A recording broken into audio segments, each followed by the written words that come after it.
नमस्कार विद्यार्थी मित्रांनो.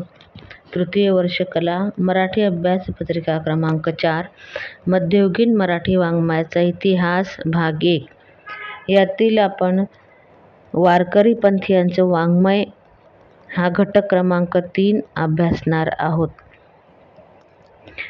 आपण विद्यार्थी मित्रांनो आपण बघतो की महाराष्ट्र ही संतांची भूमी आहे आणि वारकरी संप्रदाय हा आपल्या महाराष्ट्रातील एक खूप मोठा संप्रदाय आहे. याचा अभ्यास तुम्ही घटक क्रमांक 2 मध्ये वारकरी पंथीयांचे वाङ्मय यामध्ये केलेलाच आहे. तर आज आपण बघणार आहोत वारकरी पंथीयांचे वाङ्मय याच्यामधील संत एकनाथ महाराजांचे वाङ्मय आणि त्यांचे शिष्य यांचा अभ्यास आपण यात करणार आहोत. संत एकनाथांच्या काळामध्ये काळापूर्वी बहामनी राज्य होतं, बहामनी राजवट होती महाराष्ट्रामध्ये. तर संत एकनाथ यांचा जन्म पैठण येथे झाला हे आपल्याला माहितीच आहे. एकनाथ हे कवीपेक्षा शिक्षक म्हणून लोकांच्या समोर असतो. पंढरपूरचे विठ्ठलमूर्ती विजयनगरवरून परत आणणाऱ्या विठ्ठलभक्त भानुदासाच्या घरात संत एकनाथांचा 1533 मध्ये जन्म झाला. भानुदास हे एकनाथांचे पणजोबा. भानुदासांचा मुलगा चक्रपाणी आणि चक्रपाणीचा मुलगा सूर्यपाणी आणि त्याचा मुलगा एकनाथ. एकनाथांचा जन्म झाल्यानंतर त्यांचे आई वडील मृत्यू पावले. एकनाथांचा सांभाळ आजी आजोबा यांनी केला. एकनाथ लहानपणापासूनच फार हुशार होते म्हणून त्यांचं अध्ययन फार लवकर झालं. एकनाथ यांनी देवगिरीच्या जनार्दन स्वामींकडून गुरु उपदेश घेतला. तसेच प्रत्यक्ष तत्त्वज्ञानाचा उपदेश त्यांनी श्री दत्तात्रय प्रभूंकडूनही मिळाला होता. आणि एकनाथांच्या काळात राजकीय, सामाजिक, धार्मिक स्वरूप सर्वच क्षेत्रामध्ये अंधाधुंदी माजलेली होती. मुस्लिमांची सत्ता महाराष्ट्रात दृढ झाली होती. देवळांच्या मशिदी झालेल्या होत्या. घाटांचे दर्गे, रावळांचे महाल झाले होते. न्यायासनावर काजी बसले होते आणि मराठी स्त्रियांनी गोशा पडदा म्हणजे बुरखा वगैरे घालायला त्यांनी सुरुवात केली होती. पुरुषसुद्धा या ठिकाणी दाढी ठेवू लागले. पोशाखामध्ये त्यांच्या चढा, विजार हे सारखे वस्त्र आले. हिंदू लोकसुद्धा पीर, अवलिया यांना भजायला लागले. त्याचप्रमाणे अनेक ग्रामदेवता सटवाई, जोखाई, मर्याई या समाजात उदयाला आल्या होत्या आणि त्यामुळे अंधश्रद्धा आणि चमत्कारांचे समाजात प्राबल्य होतं. ही सारी परिस्थिती जनार्दन स्वामींनी पाहिली, जाणली आणि महाराष्ट्राच्या सामाजिक जीवनात जी अंधाधुंदी माजली होती त्यावर भक्ती संप्रदायाची शिकवण हाच एक मोठा उपाय आहे हे त्यांनी मनोमन जाणले होते. आणि म्हणून मग त्यांनी स्वतः दत्त संप्रदाय असून सुद्धा त्यांनी आपल्या शिष्याला ज्ञानेश्वर प्रणीत भक्ती मार्गाचा पुरस्कार करायला लावला आणि महाराष्ट्राचा कायापालट करण्यासाठी एकनाथांनीही भागवत धर्माची शिकवण अतिशय प्रभावीपणे उपयोगात आणली. मरगळलेल्या भागवत धर्माला त्यांनी एक नवे तेज प्राप्त करून दिले. महाराष्ट्रात जागृती निर्माण केली. 15व्या आणि 16व्या शतकात महाराष्ट्रात जी लोकजागृतीची प्रभावी लाट उसळली त्यात नाथांचा फार मोठा वाटा आहे. महाराष्ट्रात पुढे शहाजी, शिवाजी यांना कर्तृत्व दाखवण्यात जो वाव मिळाला त्याची पूर्वतयारी एकनाथांनी केली होती. एकनाथांनी हे सारे कार्य आपल्या विविध प्रकारच्या साहित्यातून केले. एकनाथांची साहित्य संपदा आता आपण अभ्यासणार आहोत. एकनाथांच्या या काळाला तमयुग असं सुद्धा म्हटलं जातं, कारण त्यावेळेला सामाजिक दुही या ठिकाणी माजलेली होती. समाजामध्ये अंधश्रद्धा बोकाळलेली होती. कर्मकांडांवर लोकांचा विश्वास वाढलेला होता आणि म्हणून त्याला तमयुग असं सुद्धा म्हणतात. तर संत एकनाथांची साहित्य संपदा आपण आता पुढे बघणार आहोत. संत एकनाथांची साहित्य संपदा. एकनाथांची पदसंख्या जवळजवळ 1 लाख एवढी आहे. त्यामध्ये चतुश्लोकी भागवत, एकनाथी भागवत, भावार्थ रामायण, रुक्मिणी स्वयंवर हे ग्रंथ आहेत. याशिवाय शुकाष्क टीका, आनंदलहरी, गीतासार, हस्तामालेख, स्वात्मसुख, प्रल्हादपद, चिरंजीवपद, अभंगपद, पद, अभंग, भारुड, आनंदानुभव तसेच कीर्तनासाठी काही आख्यानं रचली आहेत त्यांनी आणि त्यांचं विपुल असं साहित्य भांडार या ठिकाणी आपल्याला दिसून येतं. तर त्यांच्या काही ठराविक ग्रंथांचा आपण या ठिकाणी अभ्यास करणार आहोत. चतुश्लोकी भागवत एकनाथांचा हा पहिला ग्रंथ.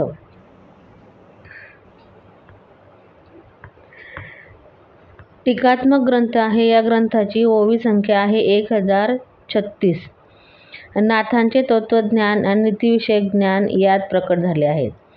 भागवताच्या द्वितीय स्कंदावरील 9व्या अध्यायातील 32 ते 35 या 4 श्लोकावरील ही विस्तृत टीका आहे.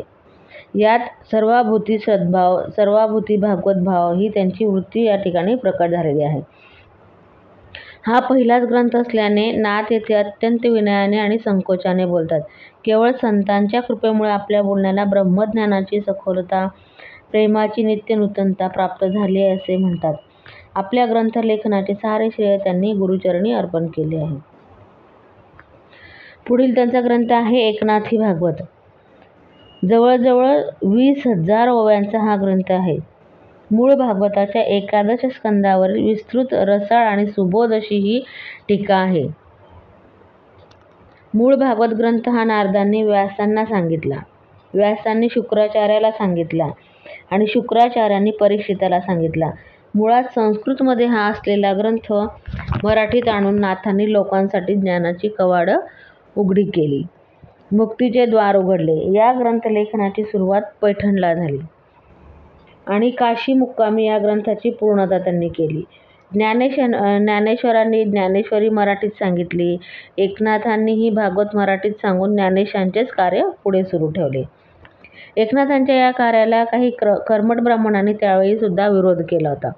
पंडितांनीही त्याला मान्यता दिली नाही. पण या ग्रंथाची योग्यता पाहून त्याच ब्राह्मण आणि पंडितांनी या ग्रंथाला मान्यता दिली आणि त्याची पालखीतून मिरवणूकही काढली. ज्ञानदेवीतील तत्वज्ञानाच्या आधारानेच नाथांनी भागवतात विवेचन केले आहे. मंगलाचरण, गुरुवंदन, श्रोतविनंती, गुरुवरील रूपक, मराठी भाषेचा अभिमान, ग्रंथ निर्मितीनंतर व्यक्त होणारी नम्र भावना या सर्व गोष्टी ज्ञानेश्वरींच्या शैलीच्याच आहेत. नाथांचे हे सर्व लेखन गाढ भक्तीतून निर्माण झाले आहे. यामधला कृष्ण आणि उद्धव आणि परमेश्वर आणि भक्तच असं मानल्यानंतर या वर्णनात एक प्रकारचा जिव्हाळा निर्माण होतो. नाथांचे मराठी भाषेचे प्रेमही यातून आपल्याला प्रकट होताना दिसून येते. ही टीका जरी मराठी परिज्ञान दाने होईल लाठी, हे त्यांचे उद्गार आहेत आपल्या या काव्याबद्दल. हे त्यांनी म्हटले की ही जरी टीका साधी असली किंवा मराठी असली तरी पण ज्ञानदानासाठी ती सगळ्यांना लाठी होणार आहे, म्हणजे मजबूत असा आधार या ठिकाणी होणार आहे. हे त्यांचे स्वतःचे उद्गार आहेत. ज्ञानेशांच्या मराठीशी, पैजा जिंकण्याच्या भाषेशी या ठिकाणी त्यांचं साम्य आपल्याला दिसून येतं. सांडूनी पदपदार्थ नाही बोललो जी वृथा, अशी आपली टीका लेखनाची दृष्टी ते स्पष्ट करतात. असे जरी असले तरी या ग्रंथात त्यांची स्वतंत्र प्रतिभा अनेक ठिकाणी जाणवते. कर्म, अकर्म, विकर्म याविषयी त्यांनी केलेले विवेचन त्यांच्या स्वतंत्र प्रतिभेची आणि प्रज्ञेची साक्ष देते. मूळ ग्रंथ कथारूप असल्याने त्यांच्या निरूपणाला बहार आला आहे. कथा निरूपण करण्यात नाथ कुशल होते. तसेच ते शब्द, स्थळ आणि नाव यांची सविस्तर फोड करण्याकडेही विशेष लक्ष देत. नाथांनी या ग्रंथलेखनासाठी 4.5 चरणी ओवीचा उपयोग केला आहे. भागवत धर्माची परंपरा आणि त्यांचे स्वरूप स्पष्ट करणारा हा एकच एक प्रमाण ग्रंथ म्हणून या ग्रंथाचे फार महत्त्व आहे. आणि हा ग्रंथ म्हणजे भागवत धर्माच्या मंदिराचा खांबच आहे. वेणू घेऊन या हाते विश्व मोहिले कृष्णनाथे असे एकनाथ म्हणतात आणि त्यांच्याच भाषेत विल भावे म्हणतात. बोरू घेऊन या हाते महाराष्ट्र मोहिला नाथे असे म्हणून त्यांचा गौरव करतात. म्हणजेच काय की त्यांनी म्हटलं की श्रीकृष्णाने संपूर्ण जगाला मोहिनी घातली का? वेणू, वेणू म्हणजेच बासरी हातात घेऊन. त्याप्रमाणेच विल भावे यांनी म्हटलं आहे की बोरू, बोरू म्हणजे लेखणी हातात घेऊन महाराष्ट्राने मोहिला नाथे, म्हणजे महाराष्ट्रातील लोकांना एकनाथांनी त्या ठिकाणी वेड लावलं आपल्या लेखणीने, असा त्यांचा गौरव या ठिकाणी विल भावे करतात. वारकरी संप्रदायामध्ये या ग्रंथाला खूप महत्त्वाचं स्थान आहे आणि याला ज्ञानेश्वरी बरोबरच मान या ठिकाणी दिला जातो. पुढील ग्रंथ आहे रुक्मिणी स्वयंवर. नाथांचा हा आख्यानपर ग्रंथ आहे. या ग्रंथाचे 18 अध्याय आहेत आणि 1711 ओव्या यात आहेत. हा ग्रंथ 1571 मध्ये लिहिला आणि भक्ती, अध्यात्म, समाजचित्रण या तिन्ही दृष्टींनी हे आख्यान काव्य अतिशय महत्त्वाचे आहे. रुक्मिणी हरण, त्यानंतरचा युद्धप्रसंग आणि नंतरचा विवाह सोहळ्याचे वर्णन यात आलेले आहे. ज्यावेळेला रुक्मिणीचे स्वयंवर होत होते त्यावेळेला श्रीकृष्णाने जाऊन रुक्मिणीचं हरण केलं होतं आणि त्यानंतर जो काही युद्धप्रसंग झालेला आहे त्याचं वर्णन यात आहे. आणि प्राचीन मराठीतील रुक्मिणी स्वयंवर काव्यात अग्रगण्य ठरण्याचा मान या नाथांच्या या काव्याला मिळाला आहे. भागवताच्या दशमस्कंदातील, दशम म्हणजे 10वा, 52 ते 54 तसेच हरिवंश आणि विष्णू पुराण यांच्या आधारे या काव्याची रचना केलेली आहे. नाथांचे हे काव्य तसे स्वतंत्रही वाटते. यात पहिल्या 7 प्रसंगात रुक्मिणी हरणाचा भाग, नंतर 6 प्रसंग युद्धवर्णन आणि यात नाथांच्या लेखणीने अध्यात्माच्या छायेत वीररसाला उठाव देण्याचा यांनी प्रयत्न केलेला आहे. यातील काल विपर्यासाचा दोष नजरेआड केला तर नाथांनी यात विवाह समारंभाच्या वर्णनात आपल्या काळातील चालीरीती चित्रित केल्या आहेत. जिवंत समाजचित्रण आपल्याला या ठिकाणी पाहायला मिळतं. अध्यात्म आणि काव्य, विनोद आणि भक्तिभाव या साऱ्यांचा एकत्र अनुभव देणाऱ्या नाथांचा रूपकात्मक शैलीचा अप्रतिम विलास या काव्यात आपल्याला पाहायला मिळतो. त्यामुळेच ज्ञानी, रसिक, भाविक सगळ्यांना आवडेल असा हा ग्रंथ आहे. परमात्म्याचा चितशक्तीशी संयोग, जीवाशिवाचे ऐक्य म्हणजेच रुक्मिणी स्वयंवर या रूपकात सारी कथा या ठिकाणी गुंफलेली आहे. अत्यंत साधी भाषा, लोकजीवनातील चित्र आणि अध्यात्माची बैठक यामुळे आख्यान काव्य उत्कृष्ट झाले आहे. आधी कृष्ण कथा सकोल, त्यावरी तुझे रसाळ बोल, जाणशी प्रेमाची ओल, येती डोल सुखाचे या वचनाचा प्रत्यय या ठिकाणी येतो. विस्ताराने लहान जरी असले तरी गुणाने खूप मोठे आहे असे हे काव्य आहे. अध्यात्म आणि कवित्व, ज्ञान आणि भक्ती, कल्पना आणि भावना, प्रपंच आणि परमार्थ ही सारी या कृष्ण कथेत एकरूप होऊन जातात. नाथांचा परिणामतः प्रज्ञवाणीचा हा परमोत्कर्ष असा आहे असं या ठिकाणी पांगारकर म्हणतात. ही मंगल कृष्णकथा आहे म्हणून व्हावे ग्रंथ जीवाचं शिवाचे ऐक्य प्रतिपादन करणारा अध्यात्म ग्रंथ आहे म्हणून ज्ञानी रमतो आणि सुंदर वर्णन आहे म्हणून रसिक रमतो असं या काव्याचं वैशिष्ट्य आपल्याला सांगता येतं. पुढील ग्रंथ आहे भावार्थ रामायण. नाथांचा हा शेवटचा पण प्रचंड असा ग्रंथ आहे. याचे 297 अध्याय आहेत आणि ओवी संख्या 40,000 आहे. हा ग्रंथ जवळजवळ लिहून झाल्यावर नाथ निजधामाला गेले. पुढचा 1/3 भाग त्यांच्या गावबा या शिष्याने पूर्ण केला. निजधामाला गेले म्हणजे काय की ते एकनाथांचा त्या ठिकाणी मृत्यू झाला. पाऊण हा ग्रंथ लिहून झाला होता त्यावेळेला संत एकनाथांचा मृत्यू झाला आणि मग पुढचा थोडासा राहिलेला जो भाग होता 1/3 भाग तो त्यांच्या गावबा या शिष्याने पूर्ण केला आहे. भावार्थ रामायण लिहिताना वाल्मिकी रामायण, अध्यात्म रामायण आणि रामकथेवरील नाटक शिवाय इतर अनेक ग्रंथ यांचा आधार त्यांनी घेतला होता. या रामकथेत त्यांनी अनेक रूपकं योजली आहेत. दशरथ म्हणजे दशेंद्रिय, कौसल्या सद्विद्या, कैकेयी म्हणजे अविद्या, मंथरा म्हणजे कुविद्या, लक्ष्मण म्हणजे आत्मबोध, विश्वामित्र म्हणजे विवेक, वशिष्ठ म्हणजे विचार, राम म्हणजे परमात्मा आनंदरूप, सीता म्हणजे चित्तशक्ती आणि शिवधनुष्य भंग होणे म्हणजे आत्मज्ञानाने होणारा मायानाश. तर सीतेची पतिनिष्ठा, अद्वैत भक्ती अशी ही रूपकांची योजना त्यांनी या रामायणामध्ये केलेली आपल्याला दिसून येते. ब्रह्मप्राप्तीसाठी भक्तीच्या मार्गाला पुरस्कार त्यांनी केला आहे. राम सीता हे एकात्मा आहेत असे काव्यमय शब्दात ते वर्णन करतात.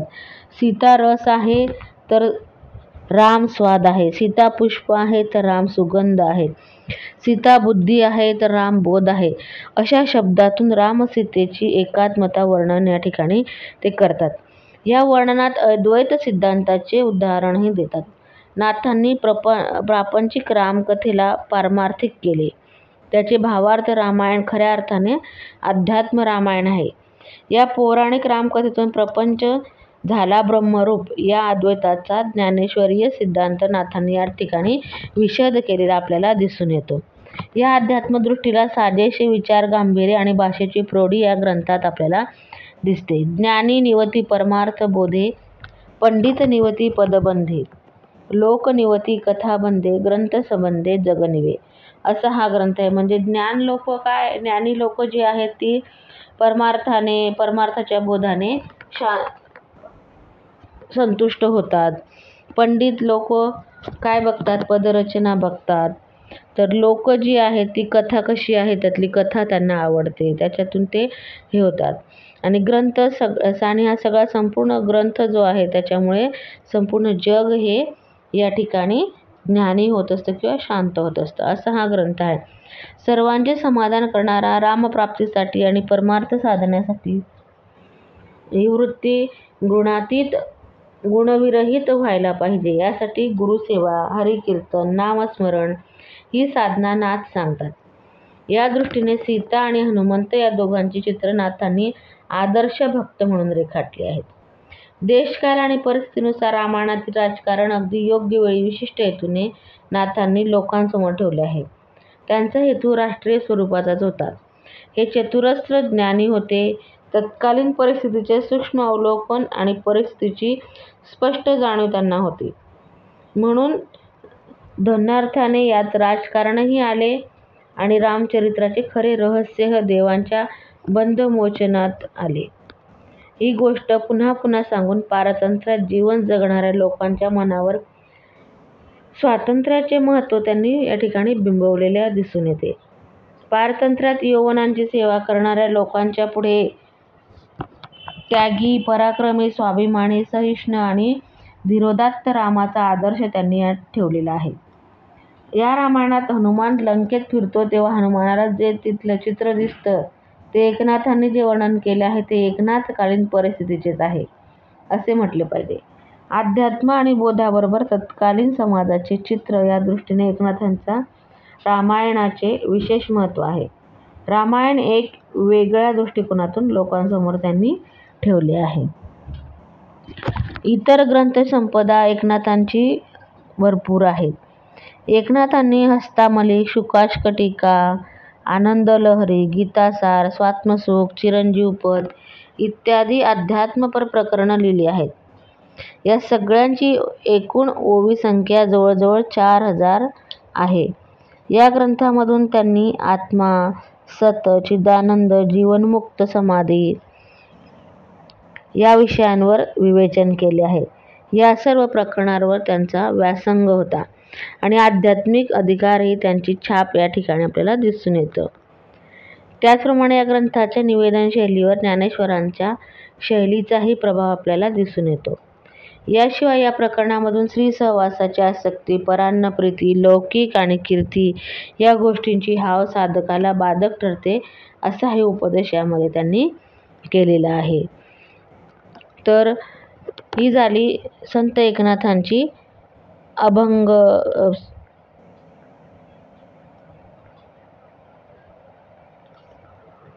ही झाली संपूर्ण एकनाथांची ग्रंथसंपदा. तर पुढील अभ्यासाच्यामध्ये आपण अभंग, गवळणी आणि इतर पदरचना अभ्यासणार आहोत. पुढील तासिकेमध्ये अभंग, गवळणी आणि इतर पदरचना आपण अभ्यासणार आहोत. धन्यवाद.